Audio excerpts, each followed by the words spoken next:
పారిపోతాడు. పేరేంటి ఆయన పేరు? ఎవరు పారిపోయేలా చేశారు? అన్నదమ్ముళ్ళు. సరే అని చెప్పి ఇక ఆయన పారిపోయాడు.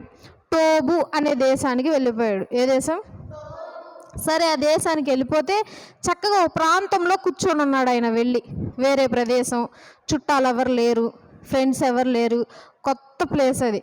కూర్చొని ఉంటే ఒక అల్లరి మోక, అంటే అల్లరి చేస్తారనమాట, బాగా విసిగించటం, ఎక్కిరించటం, ఇలాంటి పనులు చేస్తారు వాళ్ళందరూ ఆయన దగ్గరికి వచ్చి, నీ పేరేంటి, ఎక్కడి నుండి వచ్చావు, ఎందుకు వచ్చావు, మీ అమ్మ ఏం చేస్తుంది, మీ నాన్న ఏం చేస్తాడు, ఎక్కడి నుంచి వచ్చావు, అసలు నీకు అంత అన్నదమ్ముళ్ళు ఎంతమంది, ఏం చేస్తున్నావు, అన్నం తింటున్నావా అని చెప్పి కదిలించటం, ఎక్కిరించటం, గొడవ చేస్తూ ఉంటారన్నమాట ఆయన చుట్టుపక్కల మొత్తం. ఆయన కూర్చొని వాళ్ళు అసలు కదలట్లేదు అక్కడ నుండి. యెఫ్తా గారు లేచారనుకో, వాళ్ళు లెగుస్తారు.